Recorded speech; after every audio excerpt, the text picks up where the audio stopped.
occupy your sidewalk for this important ceremony. The Hollywood Walk of Fame recognizes achievement in the categories of motion pictures, radio, live theater, live performance, sports entertainment, recording, and television. Today, in the category of motion pictures, we honor John Carpenter.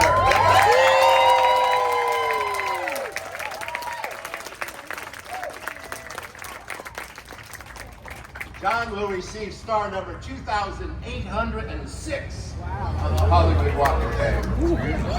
Now, before we invite our speakers to the stage, let me tell you a little bit about our honoree. As Jerry said, he is the source of many of our nightmares. Few filmmakers have had as galvanizing and enduring an impact on cinema as John Carpenter. As director, writer, producer, and composer, John has brought to the screen some of the most popular, influential, and frightening films in history. Starting out with his 1978 breakthrough, I haven't even said the name. But you can all shout it out when I say a low-budget horror film called Halloween! Halloween! Which shook both moviegoers and the film industry with a frightening force that continues nearly 50 years later. John's horror films also include The Thing, The Fog, Christine, and In the Mouth of Madness. These have made him into the modern master of the genre, though his flair for action, suspense, mystery, and comedy have been on considerable display in a remarkable range of now classic films, which include the Oscar-nominated Starman, the hard-driving action of Assault on Precinct 13, Escape from New York, Escape from LA. But who would want to do that? Vampire. Ghost of Mars. Science fiction thrillers Village of the Damned. And the cult classic action comedies Big Trouble in Little China. And They Live.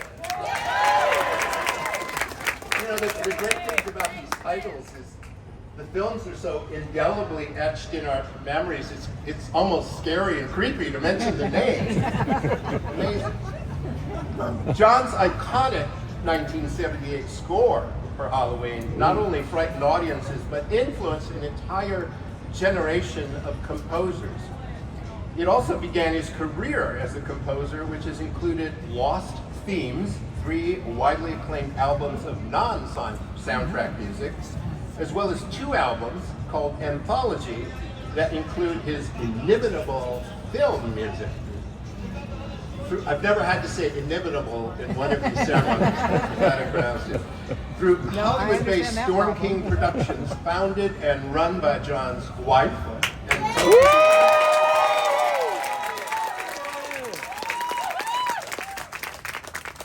Sandy King. John contributes to Storm King Comics, an acclaimed line of comics and graphic novels that feature horror, science fiction, adventure, and suspense stories for all ages with imprints that bear the John Carpenter name. Born in Carthage, New York, and raised in Bowling Green, Kentucky, John found greener pastures and moved to Los Angeles and attended the University of Southern California's School of Cinema. Fight on? Where? No USC fans? Yeah! Where he directed his first theatrically released feature film, the 1975 science fiction comedy Dark Star. In 2007, Western Kentucky University bestowed an honorary doctorate on Mr. Carpenter, but this is his home. John has been a resident of Hollywood for more than 50 years. John, who received the Lifetime Achievement Award from the LA Film Critics Association earlier this year, supports a wide range of charities and is really an engaged citizen with respect to nonprofit organizations. They include the Best Friends Animal Society, ASPCA, St. Jude's, Southern Poverty Law Center, and the Academy of Motion Picture Arts. Yeah. So he brings it on stage, on film, and he brings it in real life. Now, before we bring you on stage, John, we have three friends who would like to say a few words about you.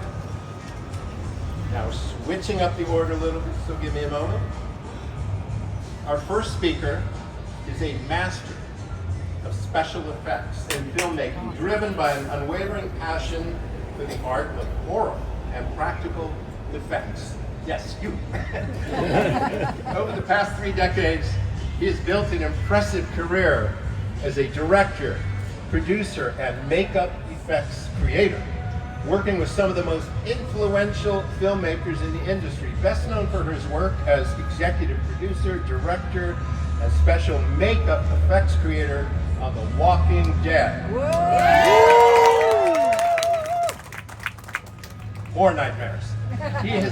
He has helped shape one of television's most successful and visually groundbreaking series. His collaborations with John Carpenter include Village of the Damned and Ghosts of Mars, reinforcing his reputation for crafting gruesome yet innovative effects. Please welcome to the stage, Greg Nicotero.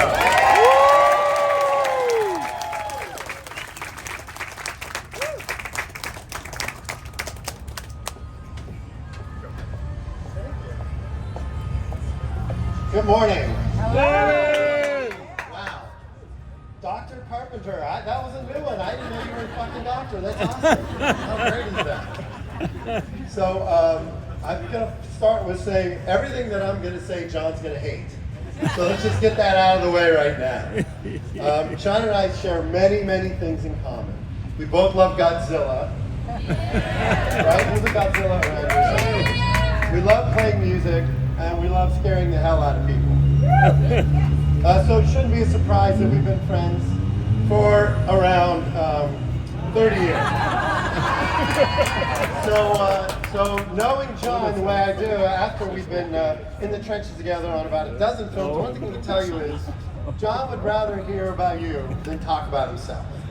He prefers not to be put on a pedestal or showered with praise, yet it's about time. He deserves a little bit. Yeah! Woo! So whenever I say, I just read the same one again. With his films, John jokes that he wants infinite mortality, but the truth is, he doesn't realize he already has it. That's John Carpenter.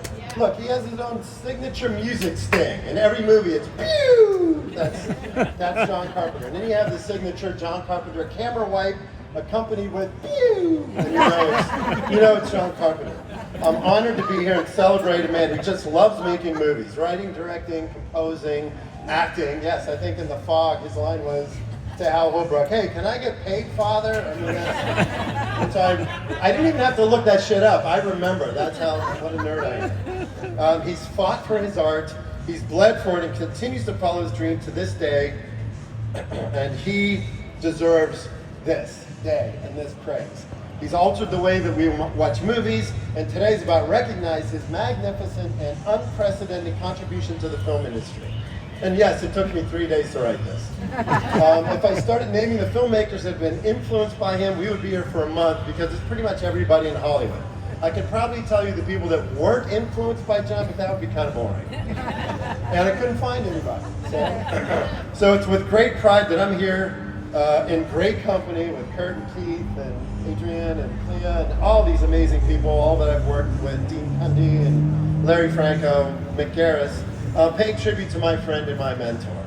So I'm grateful to be here, and I think the one thing I want to hope is by the time this ends, we're finally going to find out if Keith David or Kurt Russell was the thing. So that's how we're going to end it. Congratulations, Sean. I love you to death.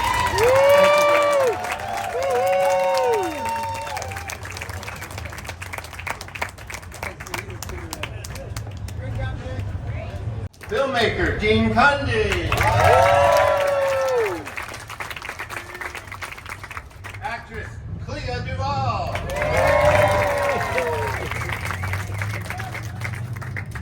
Director Mick Garris. Actor Dennis Dunn. Actress PJ Soul.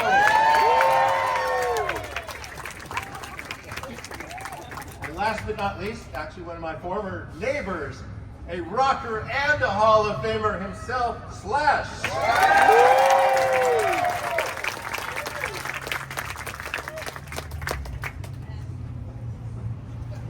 Our next speaker is a classically trained actor known for his commanding presence and rich, resonant voice.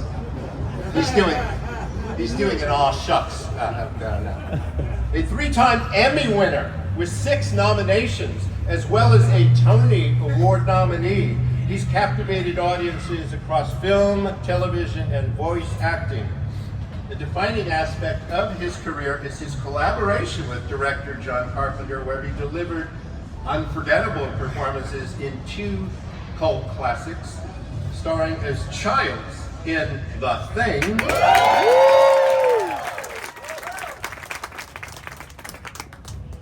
bringing intensity to one of the most iconic sci-fi horror films of all time. And he then cemented his status as a genre favorite with his role in They Live.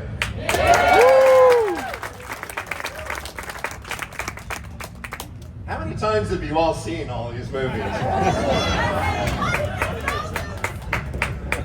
Beyond his work with John, our next speaker has appeared in major films such as 21 Bridges, Crash, Platoon, Requiem for a Dream, and Remember Me, the Mahalia Jackson Story, and many others. Please welcome to the stage, Keith David.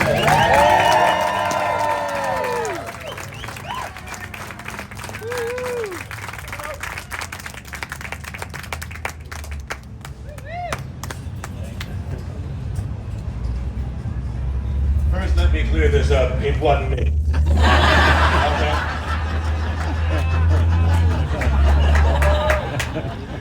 I believe that there are good movies, bad movies, and important movies. John Carpenter, my friend, makes movies that are both good and important, and at times, prophetic. Which makes him not just one of the best directors of all time, but a visionary. I'm so happy to be a part of this celebration because John Carpenter gave me my first movie job ever in The Thing. And here we are, 40 years later, celebrating John and his timeless works as he gets his star on the Hollywood Walk of Fame. Yeah. Halloween, The Fog, They Live. People tell me all the time when I go to these, the Comic-Con things, that these are among their favorites, if not their most favorite. I once had a teacher who would ask, do you know when you're in the presence of something beautiful? Well, when working with JC and the cast of The Thing, I knew I was in the presence of something beautiful. I mean, it just doesn't get better. It was beautiful, not just because of the end result, but because of the process that John uses to get us there. John has the ability to understand and communicate what we as actors need, and that only enhances each actor's performance. And while being on set with John is work, mostly it was fun, and I'd work with him again anywhere, anytime. Congratulations, my friend. Thank you for setting the bar so high and including me in this journey. And this honor is so well deserved and well earned. As he transitioned into adulthood, he found success in television with his Emmy-nominated portrayal of Elvis Presley in Elvis, directed by our honoree, John Carpenter. This collaboration led to some of his most iconic roles, including the anti-hero Snake Plissken in Escape from New York, and his sequel, Escape from L.A., as well as starring in John's sci-fi horror classic, The Thing, and cult favorite, Big Trouble in Little China. But he's been in a few other films as well. Tombstone, Breakdown, Overboard, Miracle, Guardians of the Galaxy Volume 2, The Christmas Chronicles. Please welcome to the stage another Walk of Famer in his own right, Kurt Russell.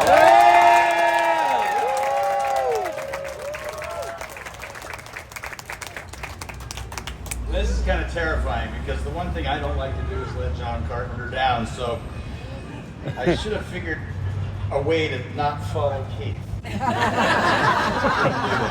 Okay, before I say a few words, just a quick little story, because then we'll come back.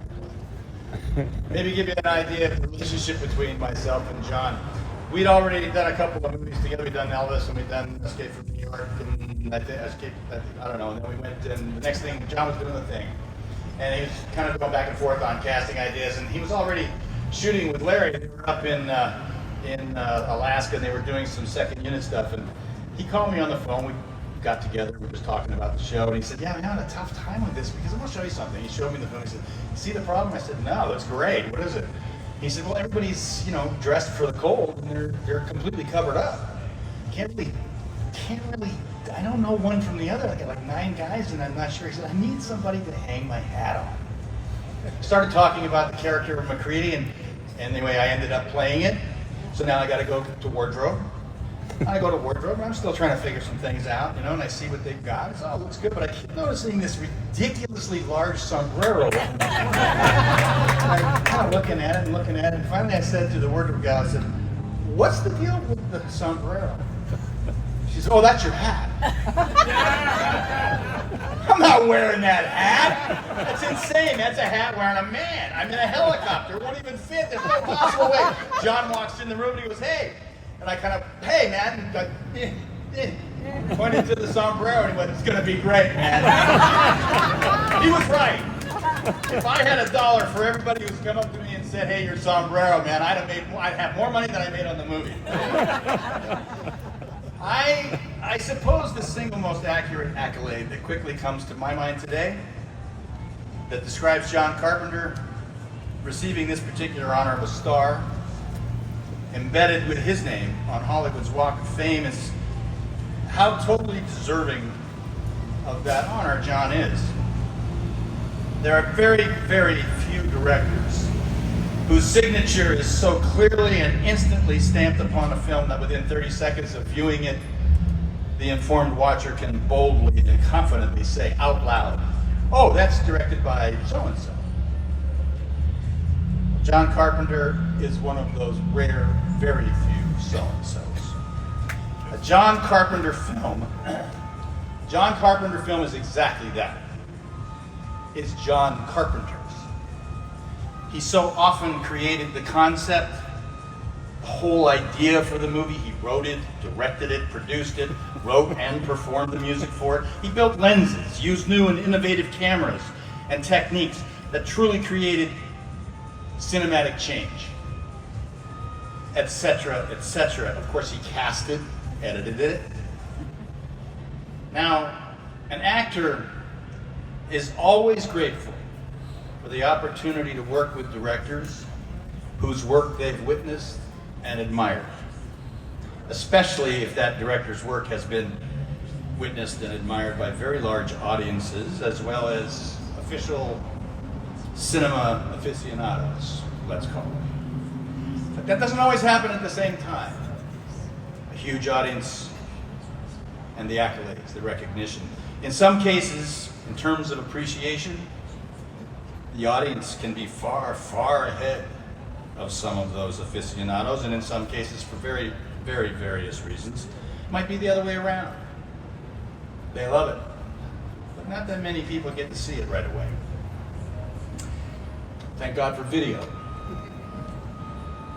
But with film, the advent of time itself has a very interesting and organic way of allowing the cream to rise to the top. And either way is discovered. That test of time is undeniably a dominant factor in the overall evaluation and level of appreciation of any career. And when it comes to John Carpenter's career, that test of time has resulted in a very, very large bucket full of cream. And it was churned by the hands of John Carpenter. Obviously, an actor should and would be grateful for the opportunity to work with that director, that filmmaker. But to get that opportunity 5 times and have as much fun as we had, all of you, well, that actor should be inducted into the Lucky Hall of Fame. That would be me. So, John, on a very personal note, I'd just like to say thank you for the many opportunities you provided for me that nobody else would have, and the opportunities to act and just be a part of a John Carpenter film. Thanks, buddy. I appreciate it, and congratulations on today. Well, I'm going to leave this with you guys pondering that all the way from the beautiful hills and country roads of Bowling Green, Kentucky, to Hollywood's Walk of Fame, there's nobody more deserving, my friend, than John Carpenter. Wait.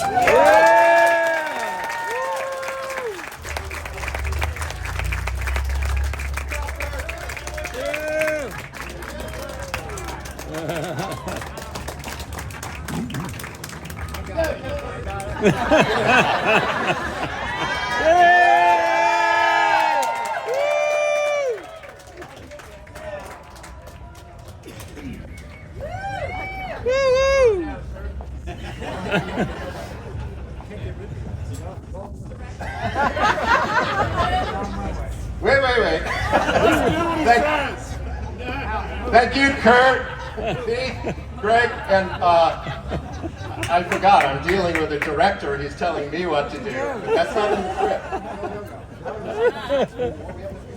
We have one special presentation for you, and then we'll get to the moment we've all been waiting for. So, 2,805 stars have preceded you. Stars of creativity and genius and innovation. But there's only one John Carpenter, and you will get star number 2,806 in just a moment to add to this amazing pantheon.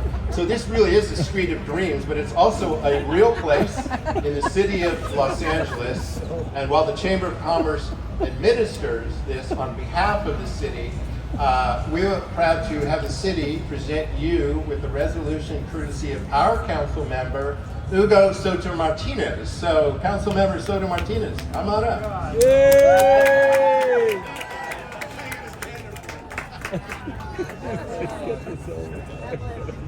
Thank you so much, and good morning, everyone. Good morning. I just want to thank Steve and Jerry from the Hollywood Chamber, our very wonderful special guests here today, and of course, the legend himself, John Carpenter. And so, you know, as a council member of this district, I think it's really important to recognize folks, but since we want to move along, I just want to give John, on behalf of the city of Los Angeles, a recognition for all his amazing work that he's done. So on behalf of the city of Los Angeles, congratulations on becoming a legend on Hollywood.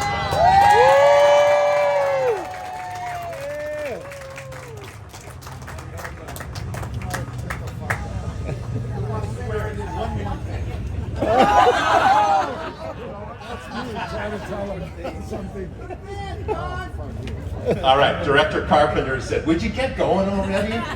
So, on behalf of the Hollywood Chamber of Commerce, it is my honor and pleasure to declare today John Carpenter Day in Hollywood!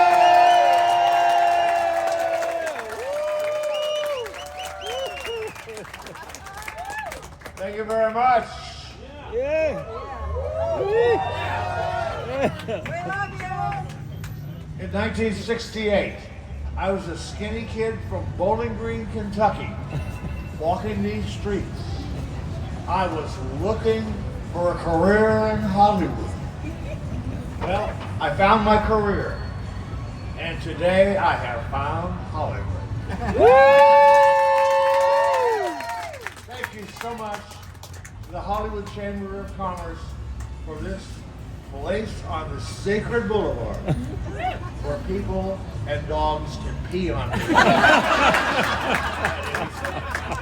Thank you very much, guys. Let's have lunch.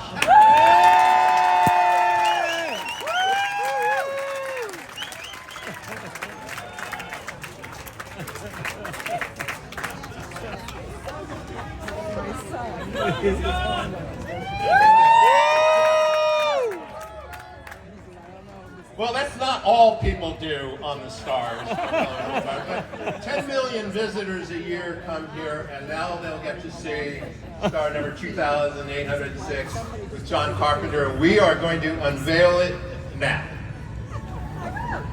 Yes.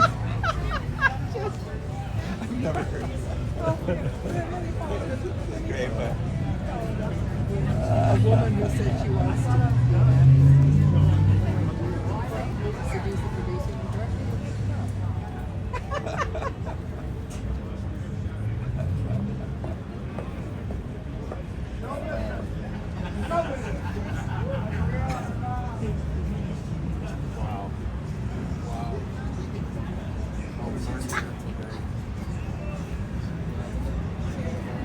Sandy. Hey, Sandy. Come on over. Sandy and your husband. Oh, yeah.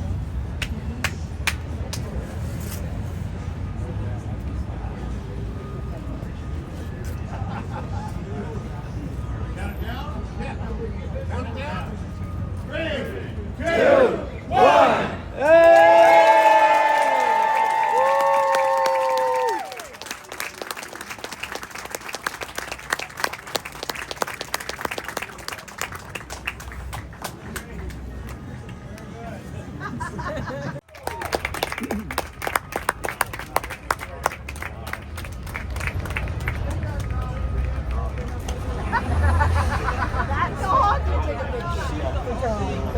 Thinking of you. He said and shook the whole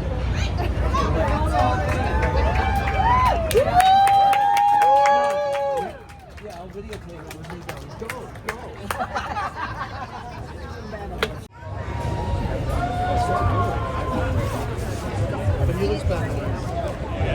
Hank, did you see Jeff? Jeff got a hug. Oh, I'm sorry. That's the longest he's ever stood still. Wow. Look at you. How you doing, man? All right, guys.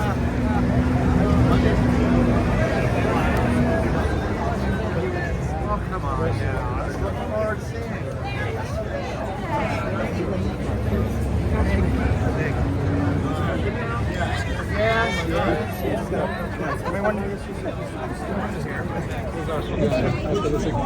Yeah.